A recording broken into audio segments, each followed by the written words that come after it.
Allez. For Dixieland, they were born early on one frosty morn. Yeah, look away, look away, Dixieland.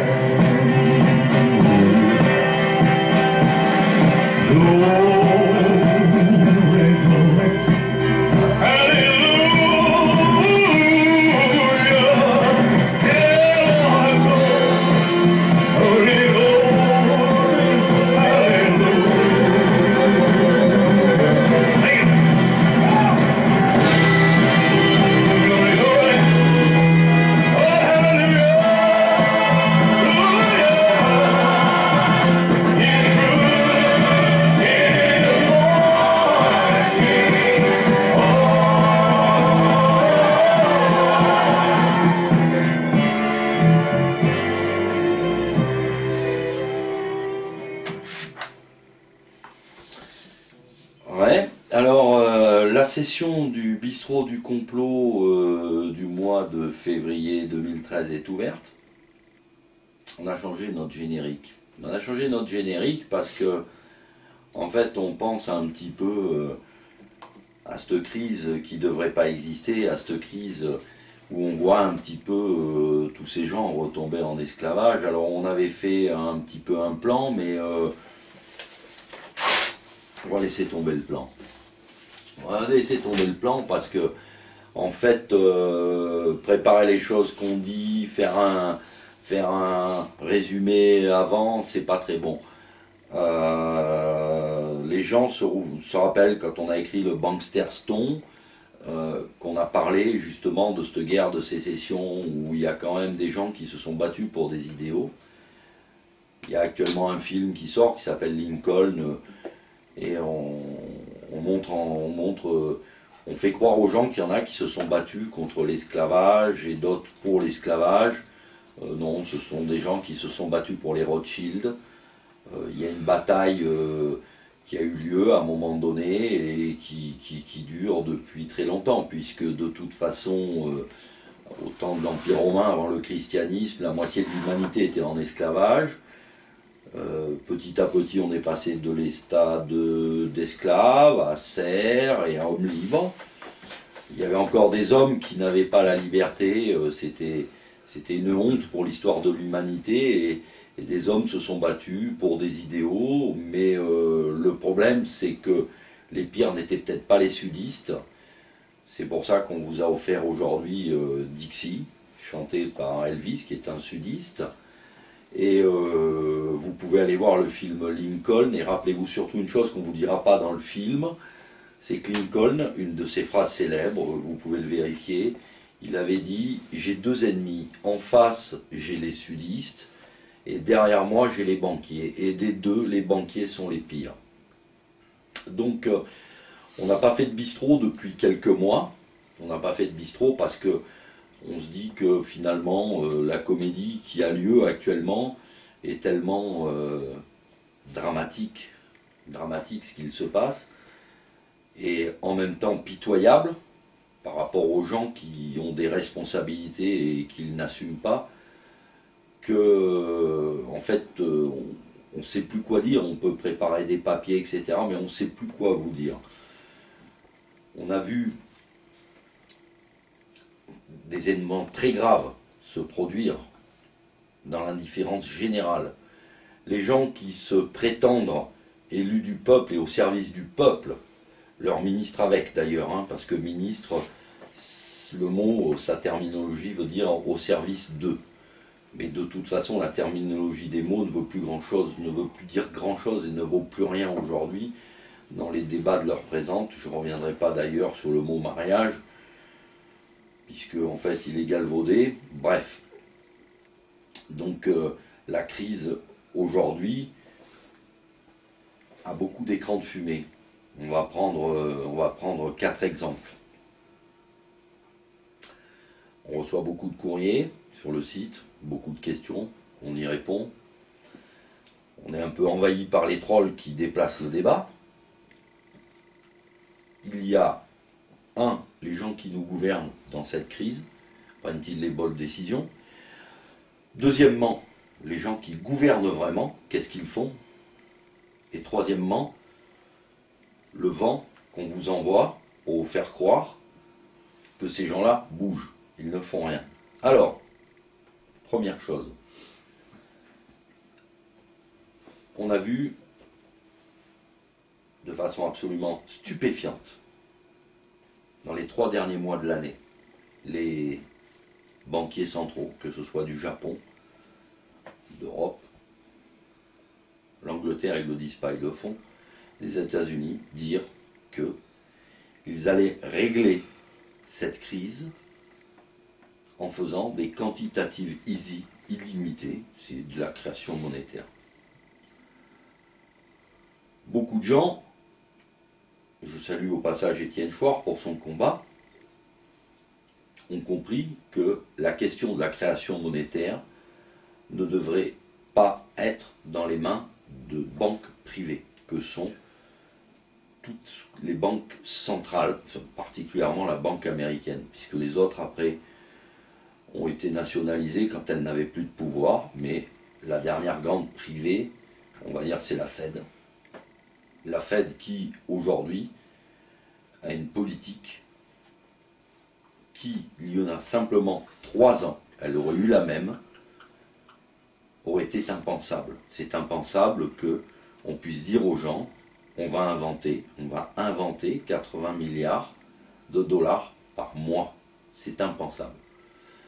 Dans le même temps, si on avait dit, il y a 3 ans, 4 ans, 5 ans, qu'on aurait pu inventer 80 milliards de dollars par mois, en même temps reprendre toutes les créances douteuses, et qu'il n'y ait pas d'inflation, personne n'aurait cru. On aurait dit dans le même temps que l'or baisserait, comme on le voit, soyons clairs. Il stagne, mais bon, en dollars, il baisse. Depuis 1 an et demi, personne n'aurait imaginé ça pensable.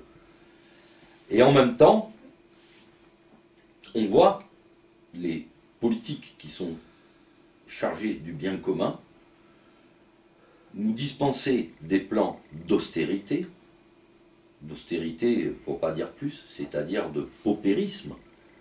On parle d'austérité, mais c'est du paupérisme, c'est-à-dire qu'on jette des millions de gens dans la misère.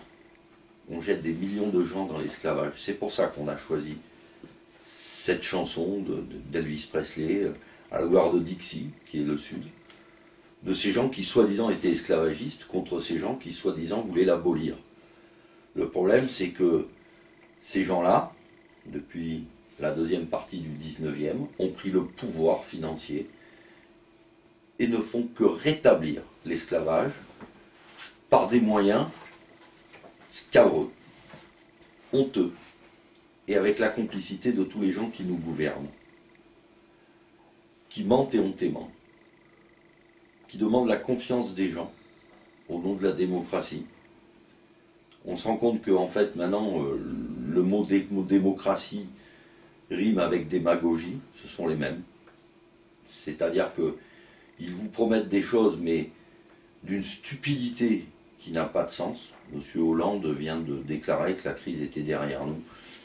Avant lui, Madame Lagarde, jusqu'à qu'elle aille au FMI, puisqu'elle a vu derrière, elle a vu devant, on ne sait pas dans quel sens elle se retourne, mais de toute façon, au FMI, il semblerait que l'on y parque tous les oiseaux spéciaux, n'est-ce pas? Bonjour Monsieur Strauss-Kahn. Donc, qu'est-ce qu'on voit aujourd'hui? C'est que on nous affirme que ces créations monétaires, en fait, vont nous sortir de la crise. Ça, c'est l'affirmation. La réalité, c'est quoi? C'est qu'aujourd'hui, il y a 50 millions d'Américains à la soupe populaire, l'équivalent de la population française, quasiment. On se rend compte que l'Espagne sombre dans la misère. On se rend compte que la Grèce, c'est devenu le tiers-monde. On fait semblant d'oublier que le Portugal, l'Irlande et d'autres pays sombrent tous dans un servage qui ressemble peu à peu à de l'esclavage, où en fait les pratiques les plus abominables sont en train de redevenir un lieu commun. Je prends un exemple tout simple dans les faits divers. Une jeune femme, par exemple en Allemagne, qui se fait rayer des listes de chômage parce qu'elle refuse de faire prostituer, par exemple. Ou vous prenez l'Espagne, où s'ouvrent des écoles de femmes prostituées. Ces femmes-là, ce sont vos filles, ce sont vos sœurs, ce sont vos mères. Personne ne s'en scandalise. Aujourd'hui, on invente de la monnaie. Monsieur Bernand qui a annoncé il y a quelques jours que le mot illimité était indécent. Il n'a pas dit indécent, rassurez-vous. Il n'a pas dit indécent parce que c'était une évidence, puisque tout le monde a compris que de toute façon les quantitative easy c'était pour les riches. Le pendant des quantitative easy, de la création monétaire, ce sont les plans d'austérité. Ça c'est pour les pauvres. On peut constater également que les profits, cet argent distribué qui engendre, puisque c'est un système boule de neige, c'est-à-dire qu'il y a tellement d'argent qui est donné aux mêmes, qu'ils ne savent même plus où les mettre. Dans les paradis fiscaux, il y a 30 000 milliards de dollars. En même temps, sont régularisés par une inflation inavouable et inavouée que paye l'ensemble de l'humanité, qui sur son pain quotidien, qui sur sa bouteille d'eau, par exemple les Mexicains, les pays pauvres, en fait, pour rajouter à la richesse de certains, le Coca-Cola vaut moins cher que l'eau au Mexique. On ne se demande pas pourquoi. On ne se demande pas pourquoi non plus les Mexicains sont en train de crever de maladies, d'obésité et autres. Ça, c'est pour vous dire, il n'y a pas d'inflation. Hein. Non, non, il n'y a pas d'inflation. Il n'y a strictement aucune inflation. Rien n'augmente. C'est pour ça qu'on vous donne le droit de baisser les salaires. C'est pour ça en même temps que ceux qui s'imaginaient faire partie d'une classe privilégiée, intouchable, vous savez, les retraités, les fonctionnaires, tout le monde commence à bouger, chacun dans son coin. Malheureusement trop tard, c'est cuit. La puissance de ces gens est tellement inconcevable, inavouable, que des voix commencent à s'élever et à parler du mot complot. Il y a quand même une petite odeur de concussion également. C'est-à-dire que les gens qui nous gouvernent, on peut se demander comment ils peuvent ne pas voir ce qu'il se passe, comment ils peuvent tenir les propos qui nous tiennent. Ben, c'est pas compliqué pour le comprendre. Vous regardez simplement l'affaire Takedine, monsieur Takedine qui vient sur les plateaux de télévision vous dire voilà la corruption, j'ai les preuves, je les tiens à la disposition de la justice française.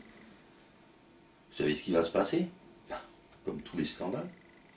Quand vous prenez l'affaire des frégates de Taïwan, les gouvernements, qui soient de droite ou de gauche, ont refusé de donner les pièces à charge contre les corrompus. Et puis sur les marchés truqués d'Île-de-France, et puis sur l'affaire Urbagraco, et puis sur l'affaire des poubelles à Marseille. Et puis de toute façon, on en est arrivé à un point d'une société tellement corrompue, d'élites corrompues qui sont censées être au service du peuple, que même les Russes ont sorti une émission télé où ils peuvent se permettre pendant une minute de faire un déroulé de tous les scandales financiers de la France, qui sont un lieu commun depuis 50 ans. Depuis 50 ans, les élites qui nous gouvernent sont corrompues jusqu'à la moelle et vous offrent toujours, à chaque élection, le choix entre la peste et le choléra. De toute façon, vous avez peur de la peste, et bien choisissez le choléra. Et on se demande encore comment les gens peuvent voter. Ben oui, on peut voter, pourquoi? Parce qu'en même temps, ils ont choisi, ils ont décidé, ils se sont réunis, et ils ont décidé de vous rendre complètement idiot. Pour vérifier que vous êtes idiot, il y a une manière très simple. Regardez le scandale actuel, le scandale de la vache qui s'est transformée en cheval, le scandale Findus, etc. C'est pitoyable. C'est pitoyable parce que on vous fait un grand bruit, il n'y a pas un mort.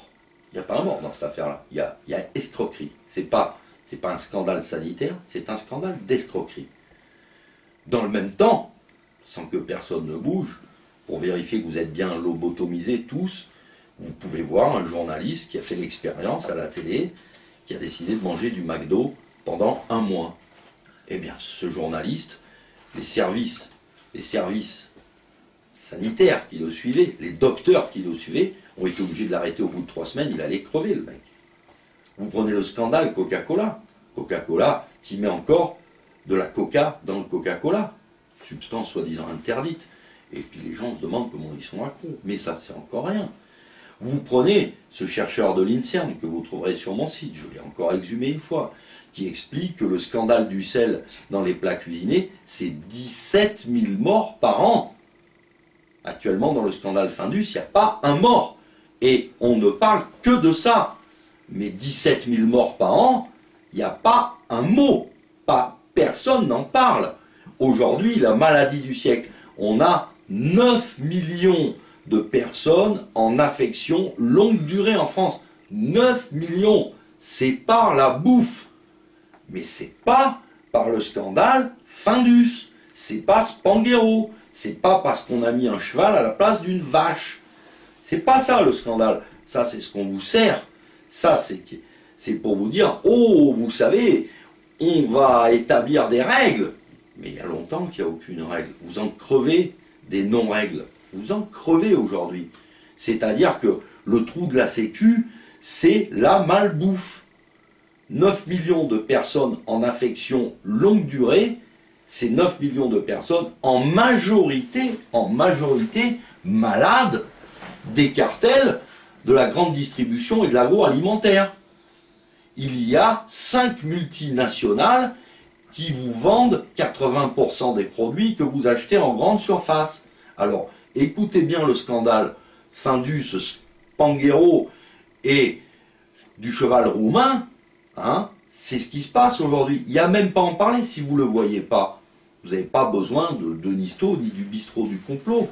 C'est que vous ne verrez plus rien. Si aujourd'hui vous ne voyez pas que les gens qui vous gouvernent sont corrompus ou à la limite d'une médiocrité débile, parce que reprenez les commentaires qu'ont fait tous les membres du Parti Socialiste sur votre président, M. Hollande, tous, ils vous ont dit c'est le plus gros crétin qu'on a à vous proposer. Voilà, c'est le plus gros. Mais malheureusement, le problème, c'est qu'ils avaient un DSK, c'est le plus pourri par la queue. Donc vous aviez le choix entre un obsédé sexuel ou un débile mental. C'est ça la République, c'est ça la démocratie. Eh bien vous aviez éventuellement qu'à garder Sarkozy, qui va faire une guerre en Syrie, en Libye, pour se débarrasser d'un mec qui en sait trop sur les pots de vin qui lui a servi. Et ces gens-là, qu'est-ce qu'ils font? Ils vous trouvent des milliards pour des banquiers qui vous ont plumé.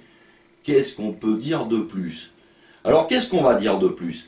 Eh bien, on a préparé un petit boulot avec Gabin, qui va être la suite de ce bistrot, et on va vous expliquer ce que c'est le socialisme. On va vous expliquer ce que c'est la liberté, l'égalité et la fraternité. Parce qu'il semblerait qu'il y a encore des gens qui aient quelque illusion. Hein? Vous remarquerez également que dans vos élites, hein, vous savez, des élites, on ne sait plus quoi en faire. Hein, des Bernard-Henri Lévy, on voudrait bien qu'ils aillent faire un tour en Libye maintenant, hein, maintenant qu'ils l'ont libéré. Parce que c'est pareil, le printemps arabe, qu'est-ce qui se passe en Tunisie? Qu'est-ce qui se passe en Libye? Qu'est-ce qui se passe en Égypte? Et puis on prépare la même chose en Syrie. On prépare un désastre au nom de quoi? De la démocratie? Des droits de l'homme? Quel droit de l'homme? Quelle vérité? Non, non, non, non. Cette vérité-là, cette fameuse vérité, eh bien, elle part de principe. Et le vrai principe d'égalité, c'est un principe qu'on n'a pas eu besoin de Marx pour les dicter. Ça s'appelait la charité avant. Aujourd'hui, on vous a dit fraternité, mais la fraternité, c'est une illusion. Alors maintenant, avec Gabin, on s'est mis au travail, et on va vous parler maintenant du socialisme. On n'ose pas dire communisme aujourd'hui, mais c'est la même chose, hein, rêvez pas. Hein. Seulement, le communisme, bon, il y a quelques centaines de millions de morts. Hein. Alors, passe à droite, on passe à gauche, et puis toutes les élites françaises, hein, qui s'appellent Aragon que j'ai eu l'honneur de servir avec ses dominés, malheureusement, à l'époque ils n'avaient pas droit au mariage, et puis deux en même temps, ça faisait un peu désordre, mais patientez, ça viendra. Ça, c'est ça la vraie liberté. Monsieur Aragon, je vous ai servi à manger, enfin, quand vous étiez encore vivant, avec vos dominés, là. Quand j'étais encore dans la restauration, Monsieur Aragon qui a encensé le communisme, Monsieur Aragon qui a encensé Staline, mais Monsieur Aragon, on ne le met pas à l'index. Non, ne comptez pas sur les élites pour mettre Monsieur Aragon à l'index. C'est un grand penseur, comme Monsieur Ferrat, comme beaucoup d'autres, n'est-ce pas? Je veux dire, le socialisme, c'est beau, et puis de toute façon, ne rêvez pas. Dans le plan politique que vous avez le choix entre le socialisme ou le socialisme, qui sont tous les deux une forme de communisme stalinien amélioré. Donc avec Gabin, on va faire un petit peu l'historique de ce socialisme-là, et comme disait Marie-France Garot récemment dans une interview, qui était une femme les plus puissantes et les plus intelligentes, quand même, des années 70, elle dit, mais la droite, ça n'a jamais existé, c'est une invention. Il n'y a jamais eu que la gauche ou la gauche aujourd'hui. Donc on va en parler de cette gauche et de ce socialisme. Et puis, si vous croyez encore qu'en votant Sarkozy, vous votez à droite, continuez à voter. La prochaine fois, il va nous faire un comeback, celui-là. Et puis il vous dira, c'est Hollande qui a ruiné la France. Alors que Hollande, on a choisi un crétin pour faire le dépôt de bilan, c'est tout. C'est comme les sociétés bidons. Il faut toujours une truffe pour payer, pour porter le chapeau. Bon voilà, on vous a mis le tandem Hollande-Hérault. On ne pouvait pas trouver deux plus grands pour porter le chapeau. Mais la ruine de la France, c'est pas d'hier qu'elle a commencé, c'est pas d'avant-hier, c'est bien avant. Alors, on va en commencer, ça va être le vrai bistrot. Là, c'était juste un petit intermède, et on vous dit à tout de suite.